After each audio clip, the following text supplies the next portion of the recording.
CPM তৃণমূলের সাথে গন্ডগোল করছে, সিপিএম এর বিরোধিতা করছে। আর বেঙ্গালুরুতে, কর্ণাটকে বেঙ্গালুরুতে, পান্নাইতে মমতা ব্যানার্জির পাশে সীতারাম ইয়েচুরি বসে বিরিয়ানি খাচ্ছে, সেখানে এক ধরে কাঁধ ধরে করছে। আর সিপিএম বন্ধুরা এখানে তৃণমূলের বিরোধিতা করছে।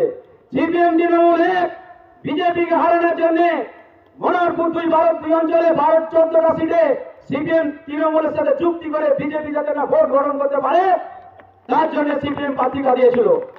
91 বুথে আমার বাড়ি, এখানে এমন একজন ভিডিও আছে, এসডিএফ ভিডিও আছে, ওনাকেও জেলের ঘানি কাটতে হবে।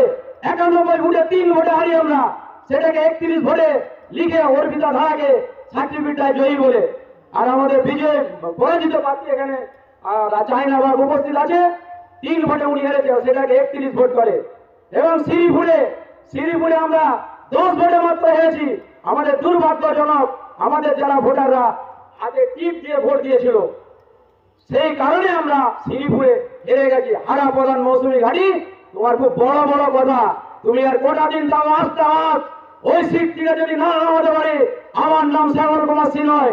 আজকে অনেক কর্মী কিন্তু আস্তে আস্তে প্রতিদিন যোগ দিচ্ছে, প্রতিদিন আসছে আমাদের কাছে।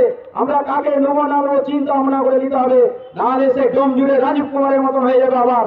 তো তাতে যাতে না হয়, জল যাতে শক্তিশালী থাকে সেই চেষ্টা আমরা করব। আর কি বলি, এনডিএ জোটের এই যে জোট করছে, এই জোটের কিসের জোট? 26টা দলের সাথে জোট হচ্ছে। কে প্রধানমন্ত্রী হবে ওনাদের? প্রধানমন্ত্রীর নাম বলতে পারবেন? মমতা ব্যানার্জি কি প্রধানমন্ত্রী হতে পারবেন? না শরদ কুমার প্রধানমন্ত্রী হবে, না নীতিশ কুমার প্রধানমন্ত্রী হবে, না লালু প্রসাদ প্রধানমন্ত্রী হবে। কে প্রধানমন্ত্রী হবে আপনাদের? প্রধানমন্ত্রীর নাম বলতে পারবেন? না রাহুল গান্ধী প্রধানমন্ত্রী হবে? ওরা আপনারা 26টা দলকে যে জোট করেছেন, এই জোট তো কখনোই টিকবে না। জোটের প্রধানমন্ত্রীর নাম আপনারা বলতে পারবেন না। তাই বলি, এই জোট ফোট না রেখে আপনারা বিজেপির সাথে হাত মিলান, বিজেপিকে সাহায্য করুন। দেশকে যদি ভালোবাসেন, প্রতিদিন চীন আক্রমণ করছে, প্রতিদিন পাকিস্তান আক্রমণ করছে, এই হিন্দুস্তান দেশকে যদি রক্ষা করতে হয়, যদি বাঙালিকে রক্ষা করতে হয়, তাহলে আপনারা আরে যাই রাজনীতি দল করুন, বিরোধীর মতন করুন। নরেন্দ্র মোদীকে সাথ দিন। নরেন্দ্র মোদী দেশকে ভালোবাসার জন্য, দেশকে টিকিয়ে রাখার জন্য, দেশকে অর্থনৈতিক চাঙ্গা করার জন্য বিশ্বের মধ্যে এখন 60টা দেশের মধ্যে 3 নম্বর স্থানে নরেন্দ্র মোদী এখন দাঁড়িয়ে আছে। আজকে যারা স্বর্ণশিল্পী পরিযায়ী শ্রমিক আছে তারা কত টাকা পেয়েছে?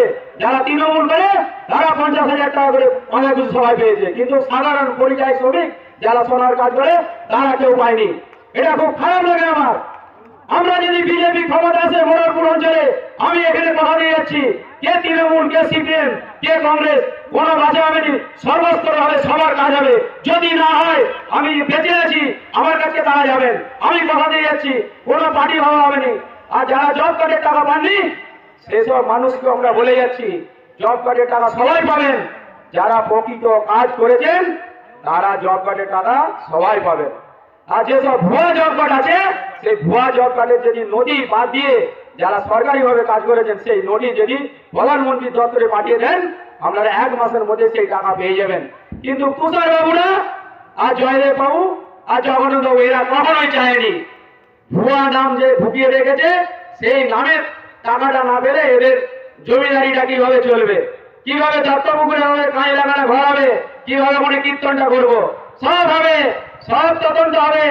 দেশকাল এই যে একটা বিশাল ঘাটাল থেকে গড়েঘাট পর্যন্ত একটা দেশকাল, কোনো সংস্কার নেই।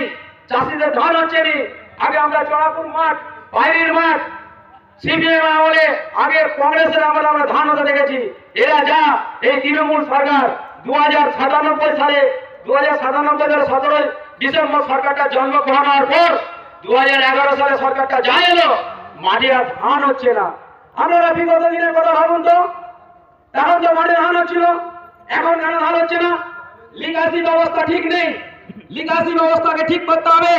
আমরা কথা দিয়ে যাচ্ছি, ঘাটাল থেকে যে শ্রীপুর এবং সাদিচক কুশপাতা যে বৃহত্তর এলাকার জল